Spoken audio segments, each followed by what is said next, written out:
Good evening, ladies and gentlemen, and welcome to another edition of Live from My Mother's Basement. We're recording here in Los Angeles, California, in my California studio. I am so happy today because I've been asking my guest to come on my show for 2 years now? It's been a while, yeah. This guy is just too busy, super famous, superstar, ladies and gentlemen. This is my man, Jay Davis. Hey. What's up?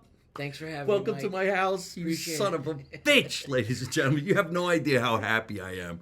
I didn't smoke a joint. I haven't had any drinks. I'm just very, very happy because this classic, legendary man finally, I got you to come. I appreciate it. Thank you. Yes. Yeah, it's good to be here. I mean, I don't know how legendary I am, but I guess in doing comedy shows around LA for sure.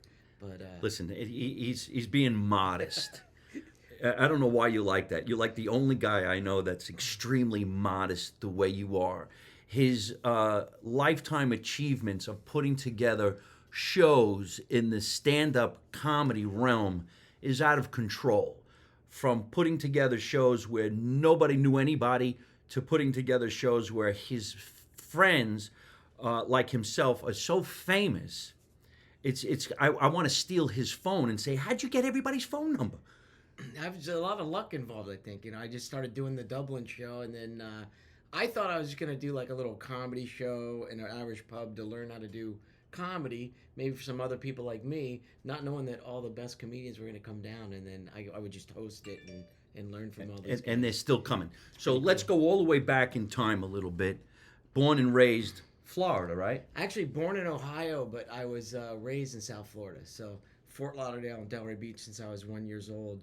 And then I moved out to LA right out of high school. Oh, did you? You're out that long? Yeah, I've been here since I was 18. I moved here January 5th, 1988. You know the Quite dates. a long time. Yeah, I remember that. That's when we got here.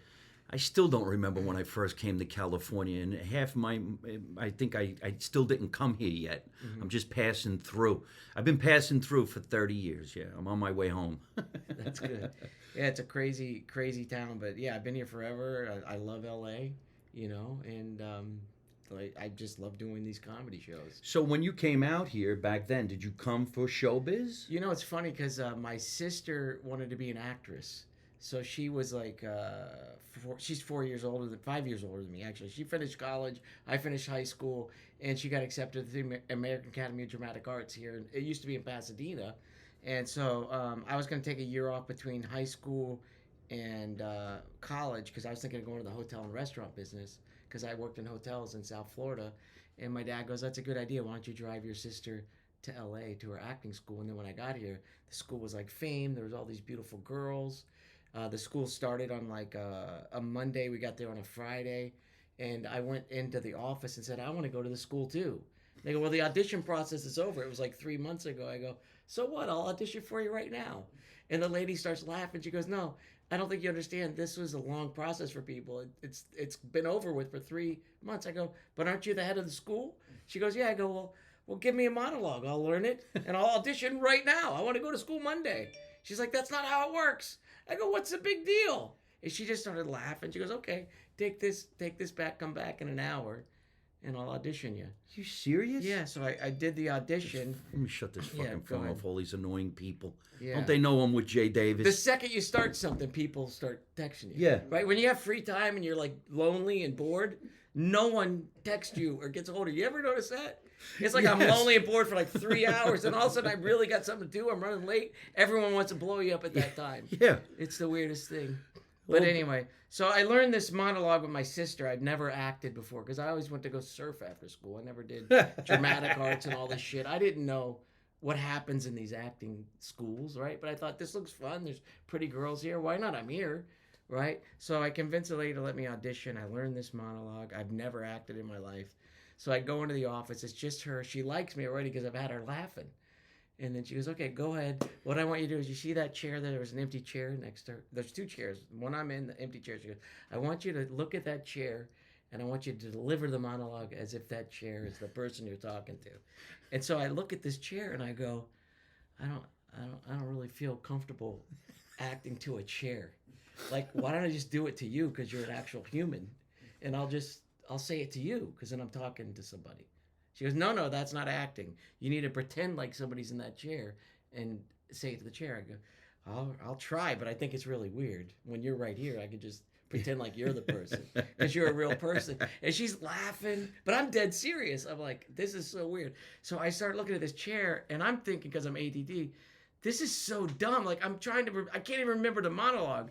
I'm start doing the monologue, and I'm looking at a chair that's empty, and I just stop. I go, please, let me just do it to you. I don't even remember the words. And she's just laughing the whole time. I'm like, I can't remember it, acting to a chair. And I said, I did it to my sister. Let me do it to you. And she goes, no, just do it to the chair. And finally I do it. And then I left. I told my sister, that was terrible. Like, there's no way I'm getting into the school. And then like an hour later, she calls. She goes, you got in. We'll start Monday. I'm like, Oh my then I go into the God. school. It was like the Bad News Bears of acting. And I realized it's $8,000 a year for this school. I think Yeah. everybody got in. Yeah. Right? Because I was so bad.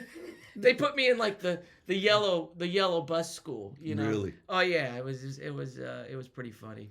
So you went to that school for a year? Yeah, I went for a year. My sister got a boyfriend, and then she ended up moving with him. She married him and had 3 kids with him down the road. But so the summer school students were coming in, and this is 1988, so there's no computers, there's no cell phones. So I needed a roommate to afford to live there. So the new summer school students coming in, we put bulletins up through the school. They can contact you. Yeah, so yeah. I get a phone call from some guy from Tennessee, and he's like, hey, I heard you're looking for a roommate. I go, yeah. He goes, I'm thinking about picking you to be my roommate. I'm like, okay. He goes, but you seem like the coolest guy of anybody I've talked to, of everybody that I'd want to be roommates with. I've never been to California, but maybe you'd be my roommate. And he goes, I got one last question before I ask if you're going to be my roommate, if I choose you or not. I'm like, okay. He goes, are you gay? I go, no. He goes, neither am I. I'll be your roommate. And it turned out to be Johnny Knoxville. Really? Yeah. So Holy the first crap. person, Johnny Knoxville was my roommate for a little bit. We my went to God. acting school together. He went to the academy? Yeah, he went to the Academy of Dramatic Arts when I went there for like the summer. Right. They had a summer program, and Are you still friends with him? somewhat. You know, we kind of lost touch. We lived here for 3 years. We were roommates, so we actually decided, like, that was another thing. Like, acting to the chair, like the acting school was in Pasadena, but everything's in Hollywood. And then they told us we couldn't audition, and we're like, well, what the hell are we doing in Pasadena? I go, let's quit this school and go to Hollywood. Like, why are we in Pasadena? And we're like, yeah. So we found a place on Hollywood Boulevard, and we lived there for a couple years together, on Hollywood Boulevard. And then that's when he like started auditioning for commercials and stuff like that. Then we You know, were what's funny roommates. is I went to the American Academy of Dramatic Arts 1981 Oh, you in did? New York City. Wow, that's the original one, right? I guess it's the original, yes. And then you come out here and they got the sister branch. I don't know if there was one in Chicago or not. But I know what you're talking about because the American Academy has a rule. You cannot work as a professional actor while you're going to school. It's because they want you to be the finished product of what they taught you. Yeah. And if you're not ready and you do something that they say is not Academy standards, you're out. Yeah. So I remember Like them saying, Jackass. yeah. You Or know, a it still TV made commercial. $1 million or stand-up comedy. Yeah. I got thrown out of Shakespeare class for being too funny. The lady like started strangling me in front of everybody. Yeah, she's like, "This is not comedy. Get out of my class." I'm like, I was such a bad actor that it looked funny, but I was being dead serious. And she thought I was trying to be funny. I'm like, I just was overacting, which turned out to be comedy. And then it was like, I was like, why do you want to choke me? It's not my fault. And then but whatever. See, this is- And I ended up getting in comedy, and Yes, he ended up that's making the- Jackass. So I guess it worked. The funniest thing is when I was in the academy too, I was fresh off the Jersey boat and I was going into New York City. And I remember the teachers telling me, you know, you sound like you're from New Jersey. You got to get rid of that accent and you're never going to be good at Shakespeare. And I remember going, but who wants it? I don't want to do Shakespeare. Yeah. To be or not to be. What the fuck you people talking about? I don't even know what that means. I want to be in the movies. Mm-hmm. And they were like, you know, you're kind of funny. I'm like, no, I'm not. I'm a serious actor. Yeah, exactly. All my life, everybody, you know, you're really funny. I'd get upset. Mhm. Don't call me that. I Yeah. want to be a serious actor. Yeah, but you sound funny. I'm like, damn it. It's so great. Like, I just did a horror film, and I had to do screams on the voiceover to pick up some screams. And it's funny, the director's like, that scream's too funny. Can you make it like you're more scared? I'm like, dude, I don't know, pinch my nipple or something. He's like, what? I go, dude, come pinch my nipple. That'll make me scream because my girlfriend pinches my nipples all the time. But I'm not thinking like he's like, I don't want to pinch your nipple. I'm just pinching, and he pinched my skin right here, and I did scream, but it was like more of a painful scream. I'm like, well, that was a bad idea. I love your career. Yeah. How'd you get into acting? I told the lady I should be going to school here, but don't make me talk to the chair. And if you want me to scream, pinch my nipples. That usually works. Yeah, I'm a method actor. Pinch my nipples, I'll scream. I'm a method actor. crazy. I'm a meth head actor. Give me some meth. Yeah, I'm like a meth. I live like a meth head, but with no meth. It's the weirdest thing. I think Dude, I need some kind of drug to make me feel like I'm not on meth. When I watch you perform, I can't stop laughing. I laugh when you improv. I laugh when you work the crowd. I laugh when you don't think you're funny. Yeah. When you do a joke and it bombs, you're like, okay, forget it, or whatever you do on stage. I just can't stop laughing. I know it's not because I know you. Mm-hmm. It's because I genuinely think you crack me up. I got good at bombing, you know, because I was I just got really good at like not doing well. So I like it's so weird when it's like I knew this guy Costas Mandylor, you know, the actor. Yes, he's a friend of mine. sure. So he used to kick trees because in his martial arts to make his shins so that they're like really solid and strong. Yeah. So we'd kick trees so they could take a beating. And I've taken a lot of beatings in comedy, so I got to the point where it's like I'm kicking trees at this point. So if I don't do well, and I can usually make it funny. Yes, because you're tough now. All the years of doing stand-up. Yeah, it's like whatever. Yeah. You know, you could die like surfing Jaws or big waves, but I guess the only way you could die in comedy is if you piss off somebody in the crowd and they kill you. It's funny how our lives are parallel because I grew up surfing as well, yet it's not something I talk about unless somebody was to say, hey, you know, what was it like on the Jersey Shore? I'm like, well, we had waves and mostly in September, October, you know, and there's nothing like going surfing to free your mind of anything. I love it. Standing I didn't on the realize wave. you surfed. Yeah. That's cool. Me too. My two brothers go surfing every day, especially in the summer down on the Jersey Shore because that's where they are. And everybody thought when I got to California, I'd be going to the beach every day to surf, and I never do. We'll have to go This one became day. like my city We life. should go one We day. should. And videotape We it. should video the whole A little thing. TikTok of It's it. been a while. I'm out of shape. I'm definitely not in surf shape, so it's got to be small. No, you know what we should do? We should Big get on waves some and boards big- and go where they're territorial up in like Ventura and piss off all the surfers. Oh. Coming down! Those guys will kill you. Yeah, right. They get mad. Dude. I know. We knew Surfers about get mad. territorial Yeah, surfers and yeah. get off my wave, and you don't have the right to that. Yeah, You know, you feel like going, I'll get over yourself. exactly. You get on land, I'll slap you. That's true. A lot of the guys are good in the water the second they get out there. Yes. They get buried on the beach by you. Yeah. You know. Well, or in maybe not Vegas. anymore. I'm We're not gonna take too a little old. drive to Vegas. Maybe get the bat. We're going to Vegas. It's a dry. It's a dry surf. Yeah. The waves There's some are a little waves strong. out there I'm going to show you. It's in a pool. Yeah, be careful.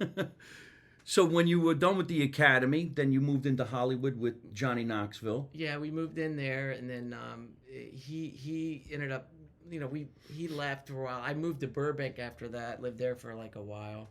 We went our separate ways, and then I got into hotel and restaurant business. You know, I started working at the Sunset Marquis Hotel, a bunch of bars. I was a bartender at the original Roxbury back then. I didn't know that. Yeah. You So bartended? I bartended. Yeah. No shit. I love bartending. I started as a bar back when I was like 19. Yeah. And then I started working at the Roxbury nightclub. And Roxbury. yeah. Shit. How I got that job was crazy because that was also around 1989, 90 or about 1990 when they started building the Roxbury. And that's like they made a movie about it, but it was like the best nightclub ever. Back then there would be like 3 hot nightclubs in the whole city of LA. And we would have our big nights, you know, but we were like the weekend place, and then like one night a week it would be good. And then your other nights off, you'd go to the other hot spots. So we all knew each other. So I never paid for drinks. It got very dangerous, you know, because that's when I quit drinking at like 22, because I was like, geez, I've had enough drinks in 2 years, you know, getting free drinks. So I was like, nah, I don't want to do that anymore. But basically, I was working as a bellman at the St. James Club, which is that old Art Deco hotel across from the Yes. Saddle Ranch. Yep. It's a really cool hotel. It's called Hollywood Towers, I think. So I was a bellman there. That was my first job on the Sunset Strip, and then so it's just a little boutique hotel. So I would get to know the guests that were staying there. And one of the guests, his name was Brad Johnson, and he was staying there. And so I'd always be like, Mr. Johnson, how are you? Nice to meet you, you know. And he was like very nice. And then he was staying there for quite some time. And then I knew I wasn't making enough money there to survive. So I was like, how cool would it be to work at a bar or nightclub? Because you'd get the classified ads out and it said nightclub opening, looking for all staff. And I go, I want to work there because I couldn't even get into a nightclub. I think I was like 20 years old. And so I go to this old Chinese restaurant at the time. I forgot what it was called before, and they were just doing the remodel. And there's Mr. Johnson with this guy Ely, who owns Yamashiro now. It's a small town. And I'm like, hey, Mr. Johnson, how are you? He's like, oh, hey, I know you. And he goes, what are you doing here?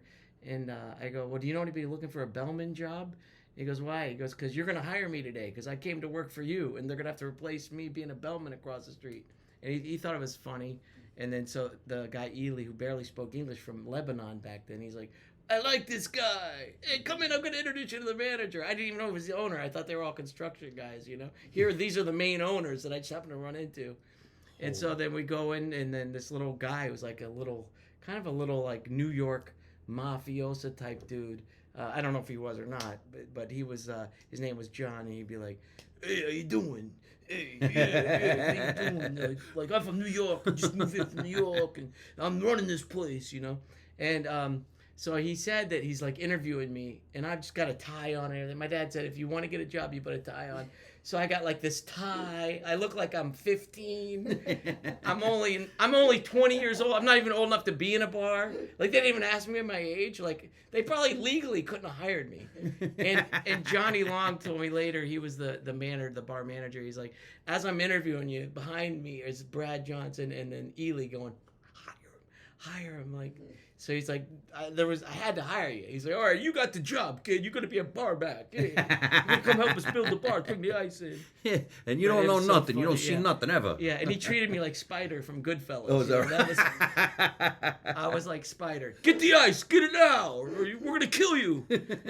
Hurry up with the drinks. You know, it was funny because I wasn't even old enough to work there, and I was the bar back, so I'm not even 21. The other bartender would be there, so it'd be me, and then I'd be the assistant to the bartender. That's how I learned how to bartend. From all these guys were from New York, dude. Like Rob Camerletti was one of the bartenders there. I don't know who that is. Cher. Oh, is that right? He was the guy that Cher bought him a Ferrari, and he beat up the paparazzi. Yeah. He was a great bartender. Like I learned, and he was the nicest guy. So I learned from all these New York bartenders. So I started talking like New York. Everybody there came in from New York to work at this place, right? And the manager would come down. He'd be like all hyped up before the night started. You feel the energy? It's going to be a big night. It's going to be a big night. And it was just me and the other one. He goes, 3 shots of Rumplemans right now. Let's get this party started. This is how I'm being trained to bartend. And I'm like, hey, John, I don't feel like drinking tonight. And I'm not even old. He goes, hey, do a shot or you're fired. Let's go. 3 shots of Rumplemans. And so that's how we started the night, you know. So great that they actually were okay talking like that then. They couldn't do anything like that now. Rumplemans was like the 90s strongest drink back then. It was like drinking mouthwash. It tastes like mouthwash, but it was like 120 proof, you know. That's how we started the night. Let's get this party started. And that was the Roxbury. The Roxbury, yeah. So like the bar staff was partying with the customer. They made it fun, you know. That's how they did it. So that club was open for a short amount of time, wasn't it? No, I think it was about an 8-year run. But like for the you would first think 4 that's years, a short amount of time. Yeah, 8. that's long. Is it? Yeah. But like usually bars and nightclubs last about 1 to 3 years in the city. That was like the place to be because I remember that's when I moved to California. Yeah. So you didn't see the clubs that you see on the Strip now. And the Comedy Store really wasn't jumping off at that time. It was called the Dark Times. That's when I started playing the Comedy Store, like 92, 93. Yeah. And then you'd have to pass that club on the way to the Comedy Store. But the bar next to it, what's it called now? With the bowl in there. Oh, it's called the Pink Taco now? No. Fuck. The nightclub that's right next to the Comedy Store wasn't there. Something else was there, and there wasn't even the House of Blues across the street, which was there for a little while. Then it disappeared again. Mm-hmm. But I remember going down there, and you didn't see any of this stuff. So that main club was where you were working. Yeah, it was. Everybody was talking about that. The Roxbury. The Roxbury nightclub. Yeah, it was fun to work. Where'd they all go? Those guys? You in touch with any of them? You know, Ely's the main. Runs the Yamashiro now. He's produced a bunch of movies. So yeah, it's funny how like full circle now I'm up doing working at the Yamashiro running shows there right now, which is Right. fun. Well, I'm glad you're still good friends with that guy. Yeah. So after you did the Roxbury, when was it that you opened up across the street? Because that's where But that's crazy enough. I started my comedy career at Dublin's, which was right across the street, Right across which the was street. the old Carlos and Charlie's. That's right. It was Carlos and It was Charlie's. originally Carlos and Charlie's. Yes. What happened there? I mean, Yeah, that was that like was a fun. famous place. Yeah, it was fun. So then I was working at the Sunset Marquee at the time, working as a bar manager at the whiskey bar for Randy Gerber, which is pretty cool. And that was a fun place to work. So a lot of like celebrities and rock stars would come in there, and my job was to cater to them. And then that's why I was like, one night I had this epiphany. I just want to, came out here to be an actor. And here I am in the hotel and restaurant business. But it's funny because I was going to go into the hotel and restaurant business anyway. Right. So I just realized if you get into acting and acting school, you'll get into the hotel restaurant business real quick. Where'd So, you learn the hotel business? Don't go Acting. to Cornell. Go to the American Academy of Dramatic Arts, and you'll be the best hotel and restaurant employee ever. So I'm glad I saved that Cornell money. And so I'm working with celebrities and all this stuff. But at the same time, I'm like, I do have the training still. Like, Yeah. I'm not auditioning. Who am I kidding? But then I realized, like, maybe why wait on a casting director? Like, maybe if I just build a stage, like, and learn on my own Yeah. and have control of that stage. Then That's can why learn I got comedy. into stand-up. And that's Because how Dublin's became. as an actor, going out on auditions was just a crapshoot. You were lucky if you even got the audition. You were lucky you even had an agent to get you an audition. Then you had to actually book the job. So when I started doing stand-up, that's when I realized, wait a minute, I can create my own career. Nobody can tell me what to do. And if I can get on all these stages throughout the United States, who knows what's going to happen? And that's why I started doing it, because I don't want to wait anymore. I wanted to have something to do. I remember somebody said to me, if you're going to get a part-time job, get a part-time job in showbiz. Don't wait tables. Don't do any other kind of job. Do something in show business. And I'm like, stand-up comedy? So I thought, I'll be an actor playing the role of a comic. That's what got me into this shit. That's true. That's good. I love the comedy stuff because I've always had like a creative roar, and the great thing about comedy is nobody can hold you back. It's not like a band. You just get out there by yourself and you go put the work in and you can succeed. And the truth is always funny. So you telling these stories, I could see you doing this on stage as a routine because it's hilarious. Yeah. Half the things you got lucky in a way because you got that personality that said, hey, listen, I'm not going to leave. Yeah. Can you give me the job? Yeah. My dad made me put the tie on. Exactly. So when did Dublin start? That started just about the end of '99 into 2000, and I met Ahmed when I was bartending at another bar called the Opium Den for a while. I met him through an ex-girlfriend. So you've been to a lot of different jobs. Yeah, well, I did a lot of different bars for a while, but then Ahmed told me he was running a comedy night like a block away from where Dublin's was back then. And I told him I'd always been interested in it, but I was always too scared to do it. Like, I never really took the first step. I never did open mics or anything like that. And he goes, you can come down anytime. I'll put you on. And I always would think of it when I drove by. And he was the only guy I met that offered me a spot, and I've never even done comedy. No shit. I thought that was very nice. Got to do a quick shout out to everybody who's watching, who they are. Well, first of all, we're talking about famous, iconic nightclubs on the Sunset Strip in Hollywood, California, 80s, 90s. Carlos and Charlie's was a very famous chain. I think they started in Mexico. I think so. I'm not really sure. There was a lot of them. I don't even know if Carlos and Charlie's exists anymore. No. Then they became Senor Frogs, that type of thing, and tequila and that type of a thing. But Ahmed is a mutual friend of ours, and he's a comedian. I always thought he was from like Israel or some other country, but he's not. He's from California. He's from California. He's Egyptian. American born, I think, right here in California. Yeah. Yeah. Ahmed, he was actually in the show that we were doing, I guess, last week. Great comedian, very, very funny, loving, caring guy. I hope you guys are still buds. Yeah. But so he gave you some spots? No, yeah, he was talking about giving me spots, and then one night I'm sitting in the bar at the Sunset Marquee, and it was a slow night, and I'm just like a little depressed, like I don't really want to be in the bar business anymore. I did come out here, and I thought, well, acting would be cool, And I started just thinking like maybe I should just have a comedy night since I know so many people and I could just find some comedians. And right after I had that epiphany, I stood up and Ahmed and Vince Vaughn turned the corner because he's good friends with Vince Vaughn. And I was like, I wasn't, and Vince Vaughn's a big movie star, but I was more excited to see Ahmed because I was like, that's weird. I just had this epiphany about comedy, and then here comes Ahmed turn the corner. So I went up to him. I'm like, hey, we should do a comedy night, and he was like, I don't know. And then we talked a little bit that week, and we decided to go start the Dublin show. So we kind of we did that one together. So what was Dublin's before you went in there? Just a bar and a It was restaurant? just an Irish pub, and then they had this really cool upstairs area for like private events and stuff. And my friend at the time, through working the nightclub business, I knew other people in that business, owned Dublin's. And then one of my other buddies was the general manager at the time. And Tuesdays were an empty night there.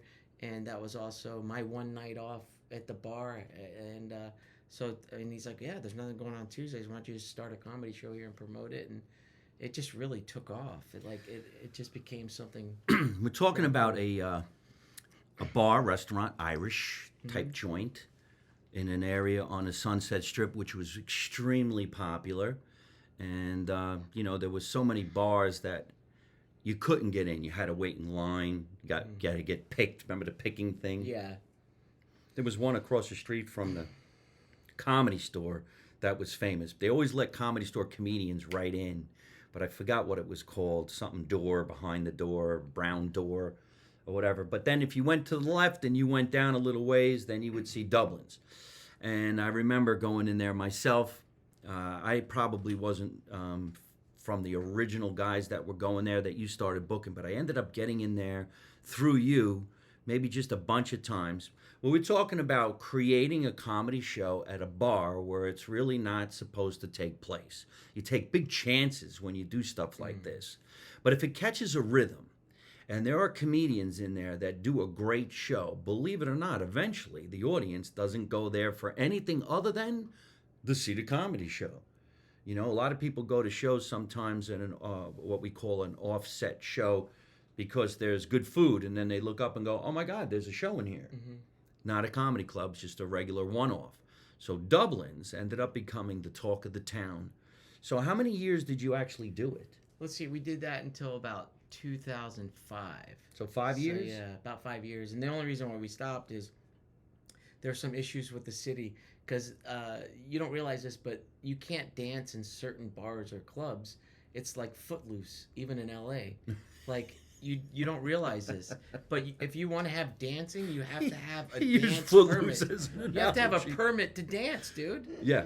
You have to pay for that. Like, it's an entertainment license. It's totally ridiculous, right? So, Dublin's we would do a comedy night, and then we would bust out the chairs and tables, and then DJ Crash, who's still my buddy now and still works with wow, me. yeah. He was the DJ. And then everyone would dance, right? But and it would make so much money because people like to dance. Yeah, sure. But they started shutting dancing down, and they started bringing bottle. That's why bottle service is the bullshit of bottle service. They're like, oh, we make more money. No, they don't have a dance permit. You can't just dance anymore. So only certain clubs have these permits where you're legally allowed to dance. Like there was a time where if someone's dancing, security have to tell them to stop dancing in a bar. It sounds funny, but it's really true. It's ridiculous. Like, I'm sorry, you can't dance right here. It's illegal. And can I shimmy? Yeah, it's crazy. How about this? Is this all right? That's all I got. Yeah. So Dublin's was dancing anyway because they were making so much money, and then the city would come down and fine them for dancing. And it got to the point where they had to go down to like some kind of court date, and one of the managers was a little extra cocky, and he goes down to the court in front of the whole the panel of people that are in charge of these permits in the government here in West Hollywood, and they're like, we're gonna be fining you, and he told them, you can fine us all you want, we make more money paying your fine, and we're gonna continue dancing. And, he probably should have just kept that to himself. So then the city started coming down. They were trying to get rid of what a dummy. Night. Do you have a permit to do comedy? You had to have then a they permit. were doing everything to shut the place down. Really? Oh, look at these people are underage. And so basically the city took their liquor license. It's like, why would they want to shut it down? and the place was rocking and rolling, you know. And then the city just shut them down. It was sad, you know, because like our last night we had like 500-600 people in the building, and Roseanne Barr actually closed the show that night. Oh, no So the shit. last person to perform at Dublin's was Roseanne Barr. Wow. Yeah, it was great to have her there, and she used to do it, and all these great comics. And then the next day, Wednesday, thank God they didn't close on a Tuesday. We would have never seen that show, but they closed it down the next day. And so I The was whole like, club or just the the comedy whole night? thing. Really? Yeah, they took their So the liquor last license. show was a comedy show. Yeah, the last At night Dublin's. at Dublin's was a comedy night, and we danced our asses off. They should actually make a documentary on Dublin's. Yeah, they were talking about it. You know, I wish we had more footage of it. You know, but I think we had one guy with a camera, and he lost a lot of the footage, but it was all from the same angle. So it would be like the same angle, but it would still be good to do that at some point. Holy shit. But yeah, so then those guys went and got another venue. They called it XS, Sex Backwards, XES. And it was a pretty badass venue, you know. And I was like, I've got to start over in a new venue. And I don't think people understand there was something magical about the Dublin's venue. Like, I mean, we just got lucky. They had the low ceilings in there, and it worked for comedy. I mean, I remember. it just worked. I remember. It almost kind of looked like some kind of a ranch. Yeah, it just worked, and the location was right there on Sunset, so it was just awesome. So the other club was cool, but it just was never the same. You know, that vibe. It had that Yeah. grit to it. It just kind of Unexpected. This place, Dublin's, that he's talking about on Sunset when he started running it. I don't even know how you and I met or how I even went down there. But the names of the people who performed in Dublin's will shock you. If the last show was Roseanne Barr, you could just imagine who came through. Yeah. And then there were some guys who actually, I don't know if I would say they were created or got discovered, but they blew up from this place. Go ahead, tell them. Yeah. Oh, I mean, Dane Cook, before he was doing stadiums and everything, he was in there. Lisa Lampanelli, Sebastian Maniscalco was there a lot. I met Bert Kreischer there. Let's see who else. Joe Coy would start doing comedy. Ken Jeong, Zach Galifianakis was doing it. The list goes on But these and were on. before they were famous. Yep. All on the same night. Aisha Tyler. Trying anything to Yeah. get ahead. And nobody knew who they were, why they were, how they were. They just showed up and did what they could to get on. Yeah, it was crazy. They're all doing like stadiums now, and Yeah. they're still on a piece of plywood at Yamashiro in a smaller room. So You know what? yeah, but but these, it's going good. these It's a famous great- people, they're still popping in. So they that's pop pretty in cool. because they're still friends with Jay from way back when. So Yeah. let's all of a sudden, we're at a place called Yamashiro, and his friends, whether they're big stars or just people still cutting their teeth, show up. Oh, I think there's somebody at my door. Tell everybody who's in your show at Yamashiro's. Oh, tonight or just Anytime. I recently had Bill Burr a couple times, so that was pretty cool. And this room is awesome because it's like 85, 90 seats max. So it's a real VIP kind of intimate setting to see these. It and it's is. really the perfect place for the big stars to run their act. Like if Tiffany Haddish is on tonight, because they're working on their next big tour, right? So obviously, such a small room, you don't want all your fans seeing what you're working on because you want them to pay $200 to $500 a ticket to come see you in the stadiums, right? Yes. So it's not desensitized your act. So it's better to work your act in a small room like that because it's less people seeing it. And the great thing about this small room is it feels like 1,000 people in there. So the laughter bounces. It's the low ceilings again. So this little room really does work great for comedy. You got to tell everybody, though, because after you were done with Dublin's and then you're cutting your teeth as a comic and you go on the road and you did a really big series. Mm-hmm. Yeah, Dane got me on his tour. So I got to open with Dane Cook. That was awesome. He brought me on the road and really mentored me a lot in stand-up Talking comedy. about Dane Cook became Yeah. one of the biggest names in stand-up. I think one of the biggest reasons why he became big was because of Facebook at the time, or no, what was before everything? MySpace. Even before MySpace was the music channel, Napster. That even hit before MySpace. Napster. Somebody Remember told me they Napster? blew up on Napster too. Joe Avati from Canada.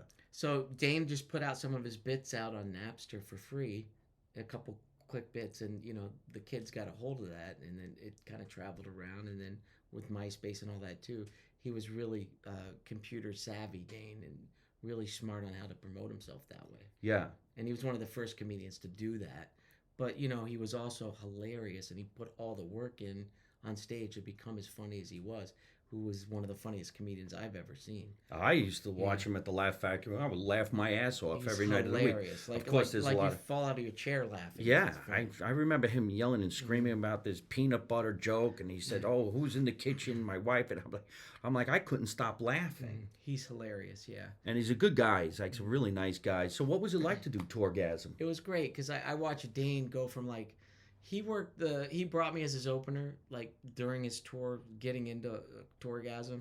So like he did the club scene for like maybe 4 months, and then all of a sudden his fan base grew so quickly that he was in theaters, and then before you know it he was doing stadiums. Like it was unreal to see how quickly he would sell tickets and sell shows. It was unreal. And then so he was saying to me like, this guy says something that just comes true. He's like, look, I want to do this tour and film it and show everybody all these fans coming out. And then I want to sell it as a documentary.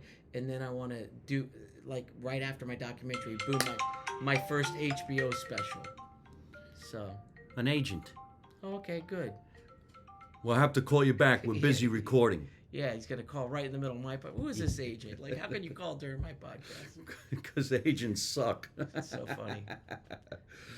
I remember that day, man, and I remember when I first started playing the Laugh Factory, and we would see Dane come up on stage and do all of that crazy stuff. It was absolutely phenomenal. Yeah. And I'm glad that you were on that tour. I remember seeing you on the buses, and that's when you and I became better friends, and we ended up doing a TV show. Yeah, that was fun. All right. Yeah. Well, that was so we shot a pilot around Dublin's back then.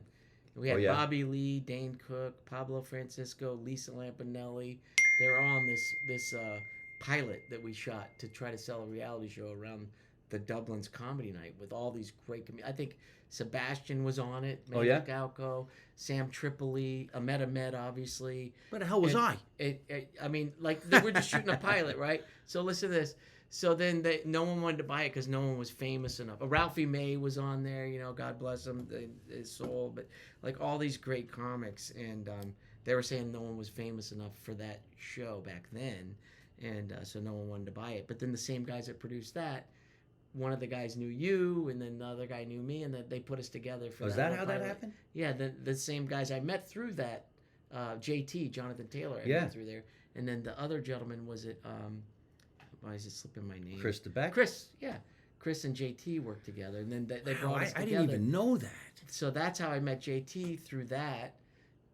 He shot that pilot, and then they were like, "Oh yeah, I love Jay, I love Mike. Let's do this together." And then we did a really fun pilot. We did a pilot together called Halfway to Nowhere. Yeah. It was supposed to be about two comedians who play the most unknown, stupidest, worst comedy places in the country. Mm-hmm. And I don't even remember where we were or why we were.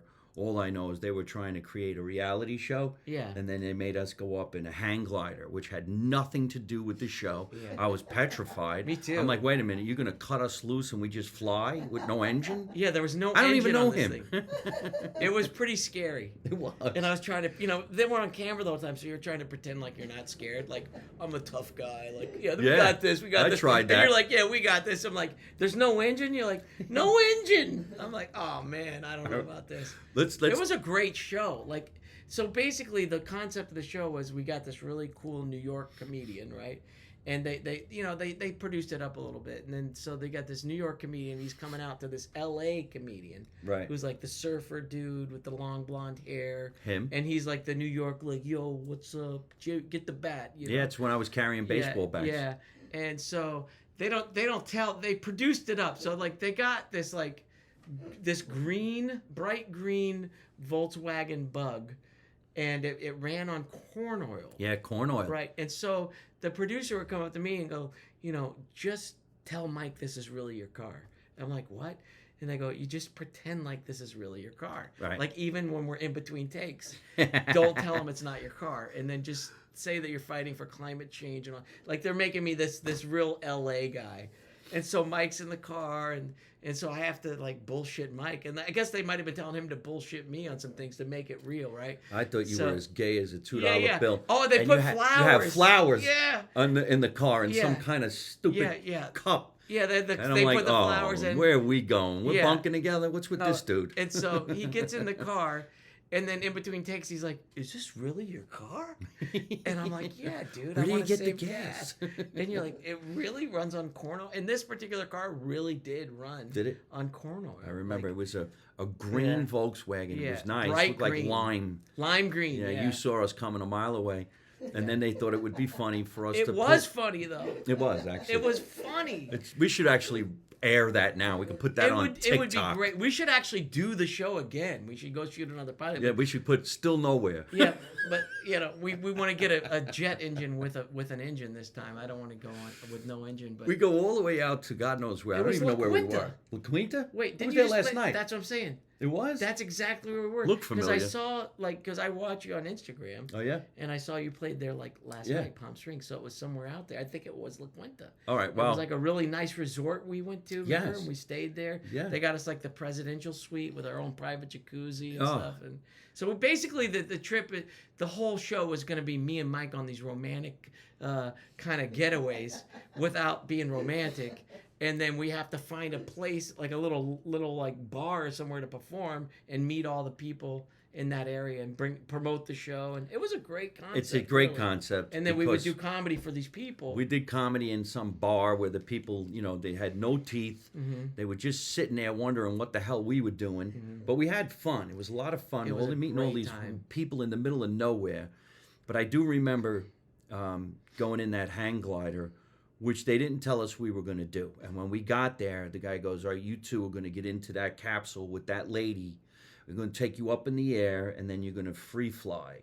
And I remember we were squished in there. The lady's laughing. And I'm like, this is no big deal. This is no big deal. But when they cut the plane loose and you feel that jolt. And there's and you're no on more your- engine sound. Oh, It's just you're just. Womp, womp, womp. Cut. Whoa. It's a plane with no engine. Whoa. Yeah. Hey, lady. Oh, and then she starts doing loop de loops. Oh, yeah. Do you guys She want to starts go like, around you like a wanna- loop de loop? I'm like, no, he's going to puke in here. Yeah. It was pretty scary. Yeah. And then we did horseback riding. Remember that? That was fun. Which I've never done in my Yeah. life, and that scared the shit out of me. I was more afraid being on the horse than I was being in Yeah. the hang glider. But that was a good show. I think they did a good job with it. It's unfortunate. I wonder it where never we sold. were. We really were in the middle of nowhere. It was like It's a great on concept. the way to Palm Springs, like halfway to Palm Springs, really. Halfway to nowhere, really. Halfway to And then nowhere. we had a fake agent named Larry. Yeah. He was probably the best agent I ever had. Larry would call us with things that we needed to do. We need you guys right away. Yeah, you're gonna go out to this place, and then I'm like, okay. So each episode would be set. If they said sold it, would be Larry calling us. Larry was like, what was the name of the Charlie's Angels? He was like Charlie from Charlie's Yes. Angels. You're never going to see meet him. But you always got to hear his voice, and he would send us on our next adventure. Larry. So that would have been a good show.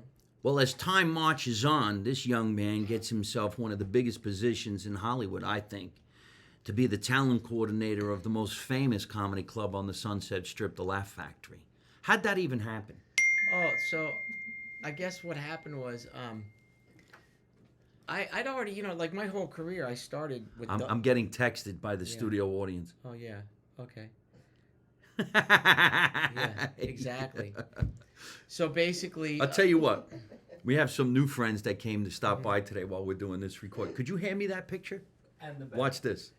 You can hand me the bat if you want to, but the picture's going to have more.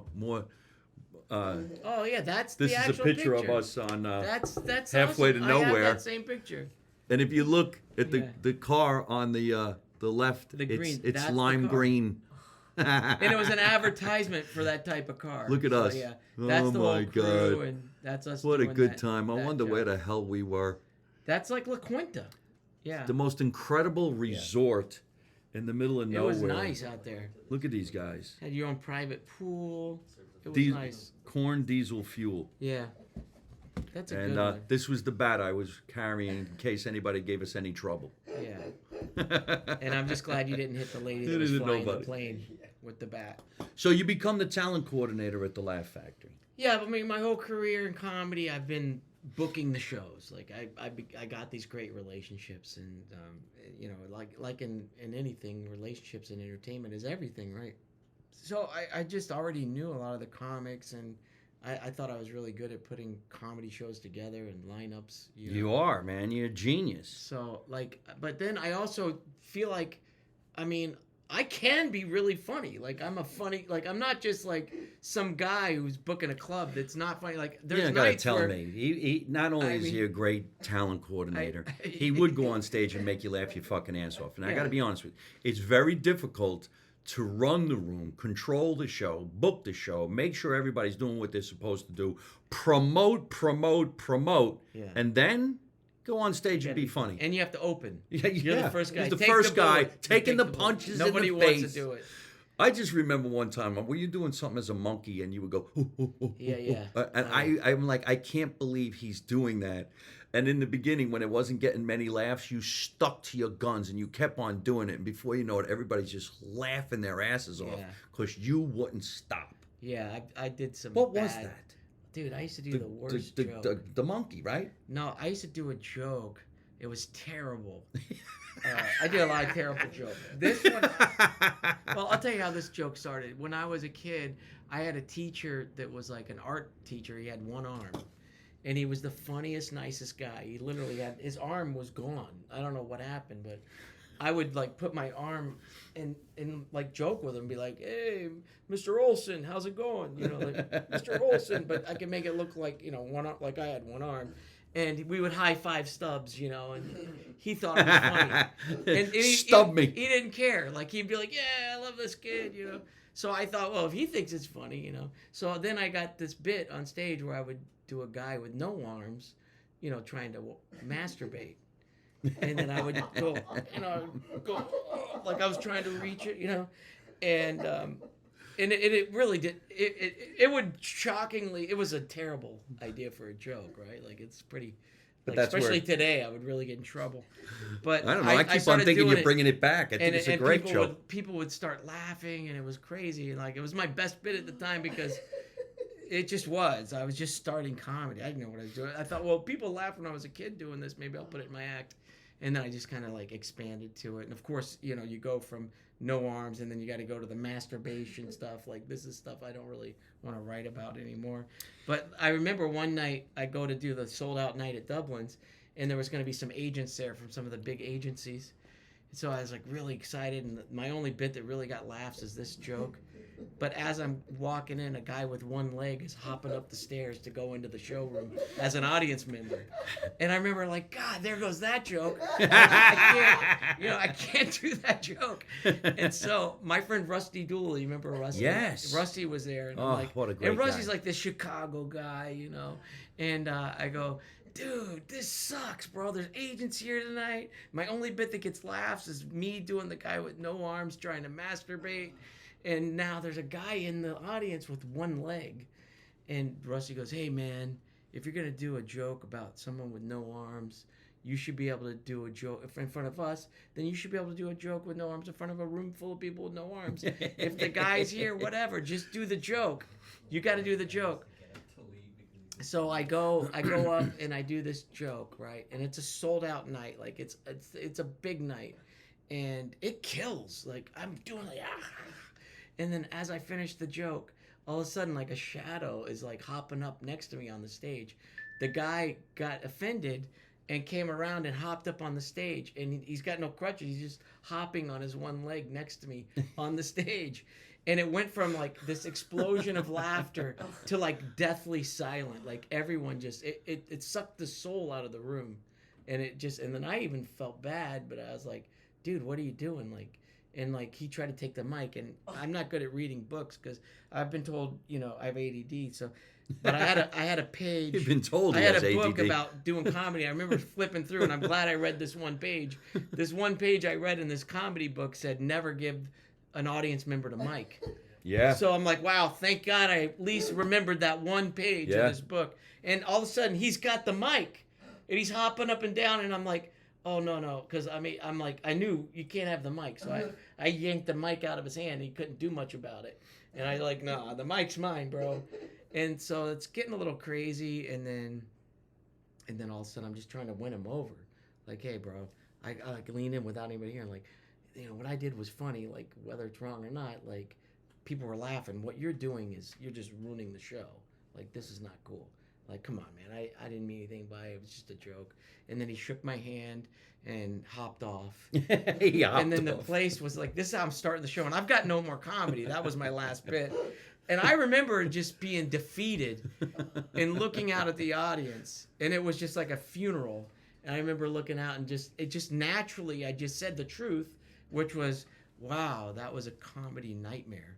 And the place erupted. They thought that was funny. And then turns out that was the guy that won Big Brother. Is that right? The first Big Brother. He had one leg and he won. And I'm like, dude, you just won $1 million, man. Stop being a dick. Go get a new leg. $1 million? You're going to ruin the Dublin show over that? Your skill on stage of doing crazy shit is hilarious. And it's a lot of fun. You're a great comic. You're a great booker. You're a great promoter. You're a great guy. Eventually, Jay and I started doing some more stuff together. We've been done a lot of stand-up together. We're going to be doing some road stuff together. Yeah. But eventually, we had you come down to participate in my web series, Make America Italian Again. And it was one of those days where we had comedy gold. We had our friends on set, some of the funniest stand-ups that play the Laugh Factory. You were booking them. We were all working together. So we go down to the set in North Hollywood to make this project, Make America Italian Again. Mm-hmm. This scene was something that I created called The Pizza Guy, and we asked Jay if he would be the oddball, chicken shit pizza delivery guy who has no idea what he's about to walk into.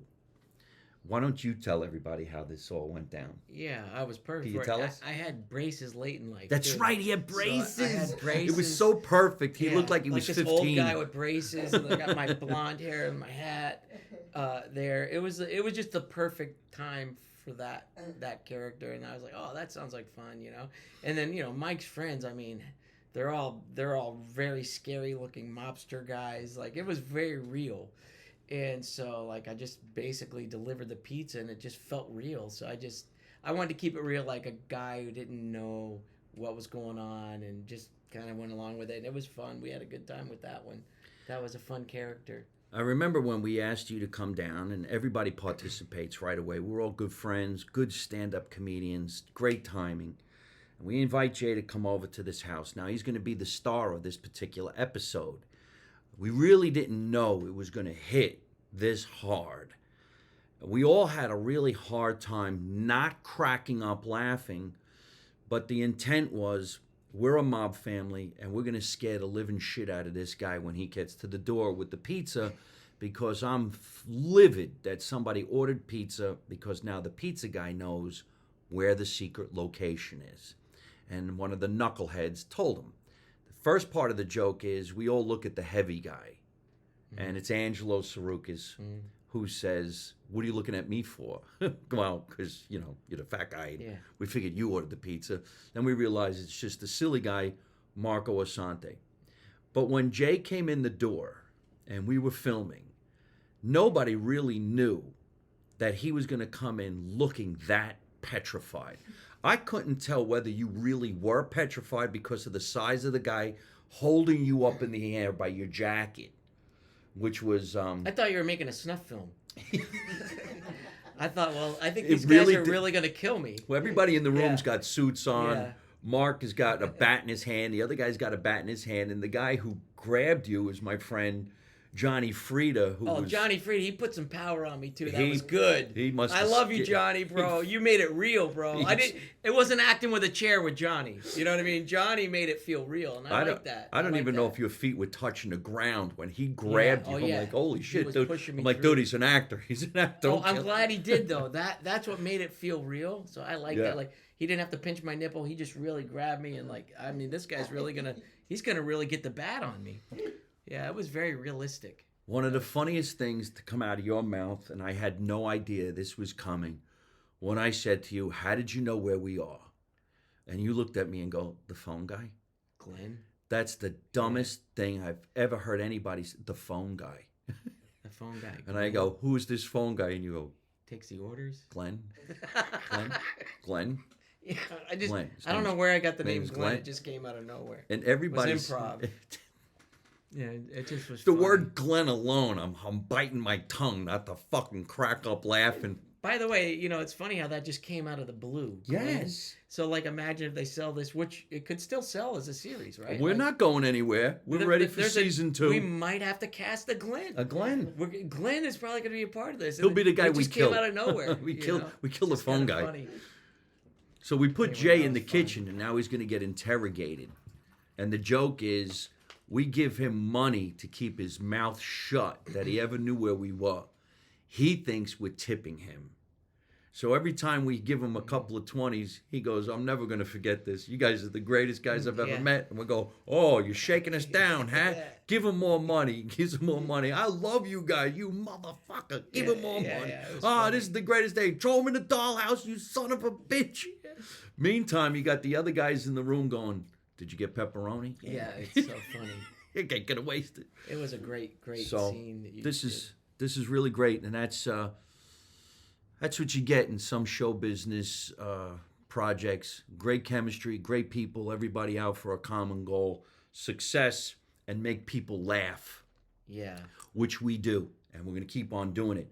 I'm so happy that I finally got to get the legendary Jay Davis to come over and do today's recording. Tell everybody where they can find you on the internet so we can stay in touch with you and watch where you're going in the future. Well, I just mainly do everything. I just Instagram's my best way to get in touch with me. It's just at J Davis Comedy, spelled out Jay. I sell my tickets through Eventbrite, but you can always catch a ticket link for the Yamashiro show on the Instagram page. I change it up weekly to go to Eventbrite, which is a way to get the tickets to the shows. But the shows have been phenomenal.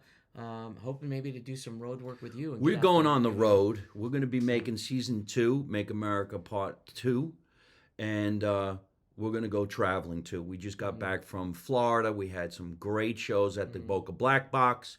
I'm going to invite Jay back to the Boca Black Box. The book is open. I say we hit a lot of different cities.